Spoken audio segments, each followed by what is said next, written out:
Olá, gente. Mais um vídeo sobre o cangaço lampiônico. Então, eu coloquei esta semana 3 vídeos, né? Quem quiser e gostar dos vídeos, né? O tema é cangaço. Eu sei que muita gente gosta, viu?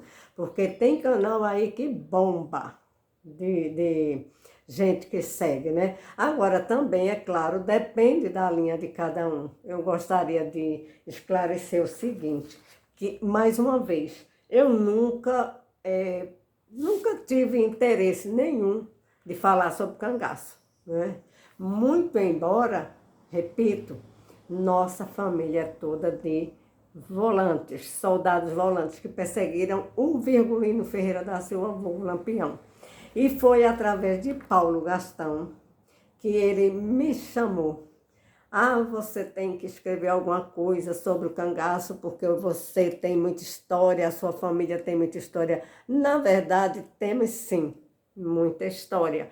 Porque os meus familiares, os meus antepassados, são de Floresta do Navio, em especial da Ema e de Nazaré do Pico, certo? Mas quando Paulo Gastão me pediu para fazer o trabalho, na verdade, eu não estava assim tão inclinada.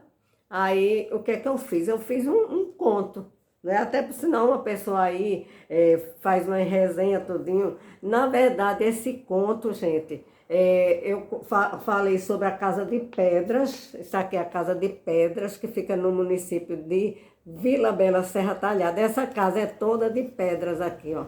Essa casa foi aonde minha avó materna nasceu. Minha avó, minha mãe, meus bisavós, todos são de Serra Talhada.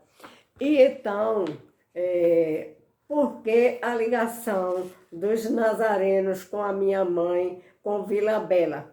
Porque o meu tio, que foi o segundo volante a perseguir Lampião, Isaías Ferraz Nogueira, ele morava lá em Floresta, né? Na fazenda Ema, né? E o que acontece? Ele foi assumir um cartório. Primeiro ele foi ser prefeito de Serra Talhada, de Vila Bela, né? E meu pai, à época, meu pai era um garoto, havia ficado órfão, né? Dos pais. E então o meu tio, que era o mais velho, Isaías Ferraz Nogueira, ficou incumbido de cuidar dos irmãos. E o meu pai é o último filho de minha avó, Margarida, e vô Amâncio, certo? Então, aí agora, quando o meu tio e o meu pai, né, chegaram lá em Serra Talhada, o meu tio casa-se lá em Serra Talhada com Lieta Magalhães, certo? E, por sinal, somos ainda também, tem essa ligação, temos parentescos, né? E então, o meu tio casou-se lá em Serra Talhada, e o meu pai conheceu a minha mãe também em Vila Bela, Serra Talhada. Minha mãe tinha 16 anos de idade e o meu pai se apaixonou por ela. Foi o primeiro namorado e o único marido de minha mãe, foi o meu pai, certo? E então esta casa daqui, ela dizia sempre, ainda continua lá a casa, viu? Está muito estragada tudo, mas continua lá. É uma casa toda de pedra, as paredes têm mais ou menos em torno de um metro, né? Você pode se apoiar assim na janela, é 1 metro, certo? Cada parede tem 1 metro, muito segura a casa, certo? Mas com o tempo, essa casa deve ter o quê? Deve ter cerca de 170 anos, no mínimo, certo? Só tem lá, ainda tem umas partes que estão em pé, né? E outras já se desgastaram com o tempo, certo? Então, aí eu fiz um conto, eu fiz aqui, Recordações da Casa de Pedra. Por que eu fiz esse conto? Porque a minha mãe me contava muita história de cangaço, porque ela é de Vila Bela, né? E ela disse que certa vez estava lá nessa casa, certo? De minha avó, e quem chegou lá foi o Juriti, né? O cangaceiro Juriti. E ele estava fumando, olhando para ela, certo? E olhando para minha tia. Por sinal, a minha tia costurava, naquela época as mulheres bordavam, costuravam muito, né? Minha mãe também costurou muito, né? Costurou a nossa roupa, tudinho, os enxovais, quem fazia era ela mesma, ela tinha a máquina, eu já mostrei a máquina cinza dela, de 1932, né? E então, a minha tia estava lá, e o Juriti entrou para rasgar as roupas que a minha tia havia costurado, certo? Mas aí a minha tia ficou com raiva e tinha uma roçadeira. Minha mãe disse que a roçadeira tinha uma madeira, um pau, né? Como se fosse o braço da roçadeira. Aí minha tia disse que ele não rasgasse as roupas. E ele insistindo em querer rasgar. Minha tia botou a roçadeira assim no pescoço dele. Se você rasgar, eu corto sua cabeça. Por quê? Porque muita audácia deles, que eles eram assim, eles entravam, roubavam, matavam, faziam tudo. Mas nessa casa de pedra daqui, ele só ficou, né, inclusive sentado em umas pedras que tem. Essa casa é de pedras e do lado, assim, ao redor, tem bastante pedra, tem muito mandacaru, tudo. Está lá, em Serra Talhada, Vila Bela. Aí eu fiz esse conto relatando o que minha mãe falou. Desculpa aí, que minha mãe falou, né? Então, não foi uma coisa de cangaço. Tinha alguma coisa sobre o cangaceiro, mas não era nada de história de cangaço. Agora, posteriormente, Paulo Gastão sempre insistindo, Verluce, faça algum trabalho, eu preciso colocar. Aí eu fiz o trabalho aqui. Eu queria entender da personalidade de Lampião. Então, eu fui a primeira pessoa, e sou a primeira pessoa que editei um livro à luz das ciências, da psicologia, certo? Eu queria entender o porquê de Lampião ser matador. Aí aqui eu vou falar tudo para explicar. Lampião já nasceu psicopata? Provavelmente sim. Agora, desencadeou, mas por quê? Porque o Lampião nasceu na casa da avó, foi criado pela avó, né? A avó era parteira e certamente, eu digo certamente porque dificilmente a avó do Lampião não ia sair para fazer parte e deixar uma criança sozinha em casa, porque Lampião nunca morou com os pais, nunca morou com os pais, né? A avó morava no Poço do Negro, né? Lá ali perto já das Pedreiras, primeiro moraram nas Pedreiras, depois foi para o Poço do Negro, né? E tem os escombros da casa do Virgulino lá no Poço do Negro, bem pertinho, dá para a gente ir caminhando de Floresta, de Nazaré. De Nazaré para lá dá 2 quilômetros, dá 2.800 metros, 2 quilômetros, quase 3. Vou muito a pé, por sinal, esta semana devo ir à Floresta e vou lá, certo? Então, gente, Nazaré tem muita história. Agora, aqui eu me refiro, como nasce um psicopata, já nasce com o sistema límbico que não funciona, a ausência do sistema límbico, não se emociona, se conhece o psicopata pelas maldades, né? Porque o psicopata, gente, ele não liga para a dor do outro, para o sentimento do outro, certo? Ele pode matar, ver morrendo, e ele não está nem aí. Ele tá, tudo bem, se ele tivesse um filho, um Lampião, e morresse, ele fazia assim, tem nada não, a gente faz outro, né? Para eles é indiferente, ele está vendo uma pessoa morta, não está nem aí. Então, Lampião era estuprador, Lampião era pedófilo, Lampião era um complexo. Então, aqui eu vou relatar justamente desde o começo da vida do Virgulino, o que leva uma pessoa a desencadear. Ele já tinha isso na genética dele, né? Ele já tinha o instinto de perversidade, né? Ele era um pervertido.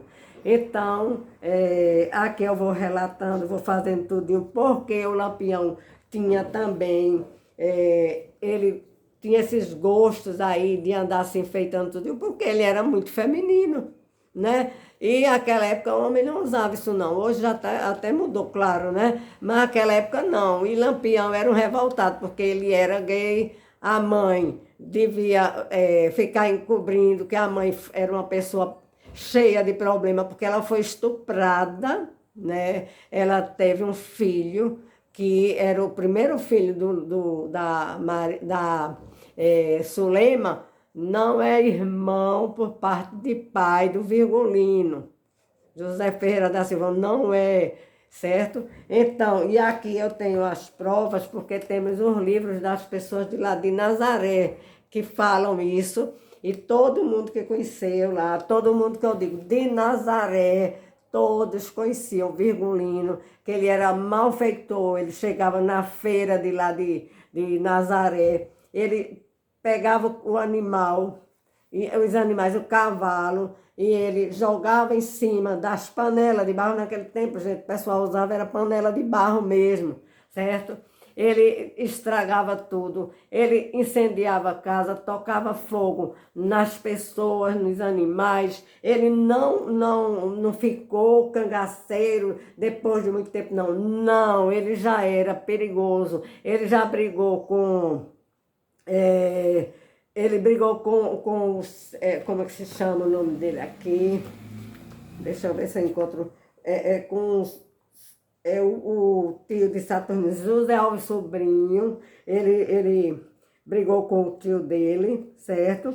E então, inclusive também, aqui eu separei um textozinho que eu já desconfiava que o Lampião tinha uma queda para o lado de Zé Saturnino. Zé Saturnino não quis, assim como dizem que o Lampião estava brincando, né? Brincando no meio da caatinga com o Luiz Pedro, e o Antônio, irmão do Lampião, não gostou das brincadeirinhas, né? Brincadeirinha que eu digo, né? Devia ser os dois digamos, se relacionando sexualmente, né? Aí então o Luiz Pedro vai e mata o irmão do Virgulino, mas Virgulino gostava do chambrego, né? E então dispensa, né? E fica e fazem até uma promessa, né? Para morrer juntos, né? Então, gente, o Virgulino era pedófilo, era pederasta, era gay, né? Que é praticamente a mesma coisa. Gay é a denominação hoje, né? Pederasta é o que pega os meninos, né? Pedófilo também, né? E então o Virgulino sempre teve isso. A Maria entrou no cangaço, entrou para o cangaço, mas quando a Maria entrou para o cangaço é porque Lampião já tem os fetiches dele. Lampião era fetichista. Ele gostava de renda, de bordado, gostava de brincar. Quando era pequeno, eu estava descobrindo aí, quando ele era pequeno, né? Ele gostava de brincar com as meninas, ele se vestia de mulher, né? Veja, ele já tinha a personalidade dele assim, né? Diz que o Anildo Mar falou isso, né? Fala isso, né? Que ele já, o Lampião, ele... pequeno, ele gostava de brincar de roda, né? Aí então, certamente as pessoas criticavam, porque naquela época a menina era para trabalhar no mato, no campo, né? E ele vai brincar de roda, né? E então o Zé Saturnino não quis o Lampião, assim como tem um outro, Antônio Rosa também. Antônio Rosa também foi um dos perseguidos por Lampião, que Antônio Rosa traçava, o Lampião traçava o Antônio Rosa, né? Entendeu? Então, quando a Maria, vamos para Maria, quando a Maria, Lampião já está com 32 anos, mais 32 anos, ou mais. Quando ele pede para Maria bordar uns lenços. Ele já era apaixonado por renda, bordado, né?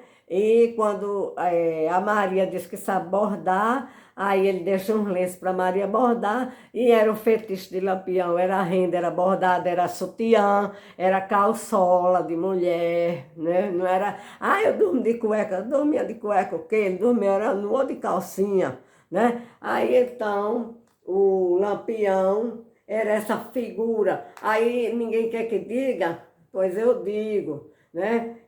Eu falo exatamente como é, porque a história do Virgulino foi muito floreada. Muita gente que admira o Machão vai perdendo aí, ou se não quiser perder, pode se apaixonar também por Lampião. Lampião devia ser um gostosão para os homens, tem muito homem que gosta, viu? Né? Mas a vida do Lampião era assim, antes ele usava essas roupas assim. Quando a Maria entra pro cangaço, aí ele vai mudar a indumentária dele e vai começar a se vestir assim. Inclusive, ele tem deixa eu ver aqui, não dá para aparecer não. Ele tem um bustier, né, que é como se fosse um califon, um sutiã. Sutiã era califon em francês. Aí ele usava para ter peito, né? E a Maria usava para esconder os peitos, porque a Maria também não era feminina, ela era feminista. Ela não se deu bem com o marido, tudo bem, mas aí ela entrou pro cangaço e já foi se vestindo feito os homens, né? Já foi cortando o cabelo feito os homens, né? Porque naquela época, gente, uma mulher cortar o cabelo era uma afronta para os maridos, né? É claro que depois mudou, né? Depois mudou, lógico, né? Hoje em dia nós usamos calças compridas, tudo, mas olha que nós começamos a usar as calças compridas na década quase de 70. Isso foi em 1930, gente. 30 para 70 foram 40 anos. Então, não vai ser muito fácil a gente desmistificar essa história de Lampião, porque os que vivem, inclusive, recebendo dinheiro, né?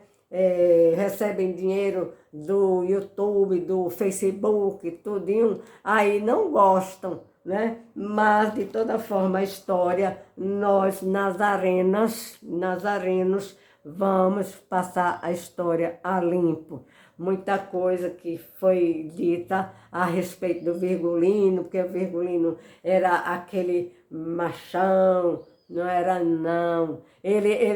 Uma vez eu encontrei até com Littgard, né? Eu encontrei com ela, eu não sei bem, foi no estado do Ceará. Foi. Eu encontrei com ela e ela disse assim, me disseram o seguinte, que Lampião, quando tinha hora que ele era um homem, né? E tinha hora que era uma boneca. Eu digo, isso eu já sei, até eu dei o meu livro para ela, na hora, eu passei um livro para ela, né? Aqui, eu dei um livro desse para ela. Aí eu digo, aqui eu já falo isso. Quando ela me disse, é claro, ela me disse, alguém já viu também, né? O Lampião era uma bonequinha, era um amor. Psicopata, aí então vamos falar dos psicopatas. O Lampião,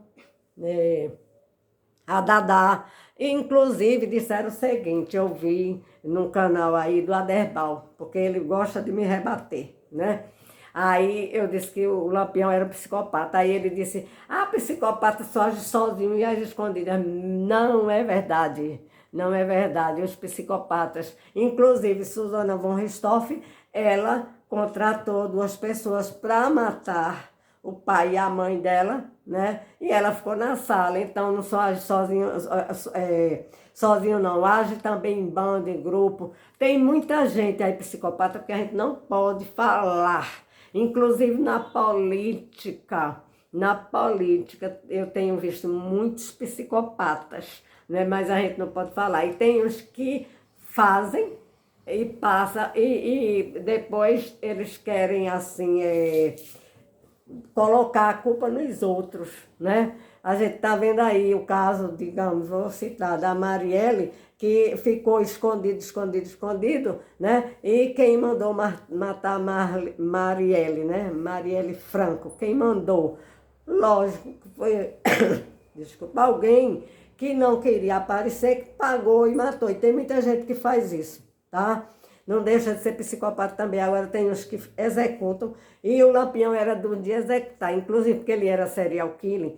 E ele gozava, o gozo do Virgulino, né? Era justamente esse: matar, subjugar a pessoa, esfolar, furar olho, queimar animais. Era isso que o Virgulino era. E Virgulino não ficou psicopata assim, de um dia para outro, não. Ele já era, certo? Desenvolveu, né? E quanto mais eles vão desenvolvendo as formas, as maneiras de pegar uma pessoa, né? De maltratar, de subjugar, de fazer sofrer, mas eles gostam, né? Agora, as polícias, vamos falar, aí disseram assim, porque as polícias eram fraquinhas. Não eram não, gente. Não era só fraquinha não, não tinham condições, não sabiam o que era um psicopata. Ainda hoje,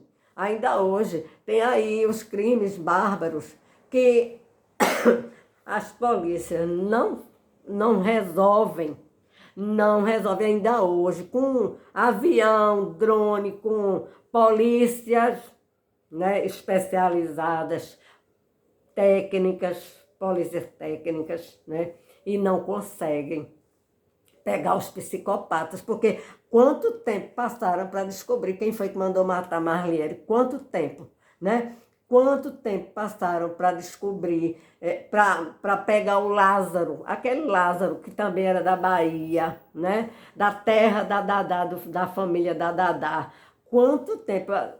Eu às vezes penso que isso também está no DNA, porque a família de Dadá era toda dos Ingrácia, era toda dos, como é que se chama? Era dos Ingrácia, do Zé Baiano, né? Gente, é só procurar, né? A Dadá, ela teve a capacidade de mandar matar o noivo, ela com o corisco, de mandar matar o noivo e ficar com o corisco, porque era lourinho, bonitinho, e ela era feia, a Maria chamava ela de nega, aí ela se sentia, né? Aí ela ficou com um galeguinho, né? Mas ela era nega mesmo, né? Agora, fica com raiva quando se diz, tem que falar a verdade, né? Então, as polícias daquela época era tudo garotos mesmo, porque o Lampião matou 16 pessoas lá em Nazaré do Pico, da nossa família, certo? Não foi fácil botar o Virgulino para fora de lá de Nazaré, mas botaram. Os nazarenos expulsaram o Lampião Virgulino e ele foi embora. E eu tenho certeza quase que que Virgulino só tem 2 caminhos para Virgulino ter sumido. O primeiro foi o Luiz Pedro atirar na cabeça do Virgulino. A segunda hipótese foi o próprio Virgulino se matar, que ele não se entregava jamais. Outra coisa, falemos também do Benjamin Abraão Boto. Benjamin Abraão Boto, gente, ele estava em Pau-Ferro e Benjamin Abraão Boto tinha um documento, um papel escrito lá, né? Que o Virgulino tinha dado para ele, dizendo que ele tinha sido ele que tinha filmado, né, aquela película, né? O Virgulino, vendo que talvez tivesse sendo passado para trás pelo Benjamin Abraão Boto, porque o Benjamin estava ganhando dinheiro, né? Aí o Virgulino, com raiva, no mínimo foi ele que desligou a energia, cortou os fios de energia de lá de Pau-Ferro, né? E assassinou o Benjamin Abraão Boto. Você duvida? Eu não duvido nada. De Lampião, eu não duvido nada, né? E depois, quem foi que viu? Se no dia que mataram, né, o Benjamin Abraão Boto, estava sem energia, o povo tudo morrendo de medo, que não queria sair de casa, com medo dos cangaceiros que estavam ali na área, que estavam, sim, Paricunha, por ali pertinho, né? Aí, então, o Virgulino desliga a luz, assassina o Benjamin Abraão Boto, né? E poucos dias depois ele vai embora lá para a Grota do Angico, né? E lá o capitão, o tenente Antônio Bezerra, cadê aqui, né? Aqui, João Bezerra, né? João Bezerra fez o cerco e Lampião não queria se entregar à polícia, né? Ele não se entregava mesmo, porque o psicopata não quer, a lei é dele, ele não quer prestar conta dos casos, dos delitos que ele pratica, que ele comete, dos crimes. Aí ele mesmo se matou, ou então resolveu, vai Luiz Pedro, mata-me, mata que nós dois morremos aqui, juntinhos, para ir para o inferno, os dois juntos, que ainda deve estar vagando por aí. Por hoje é só, gente. Estou ainda gripada.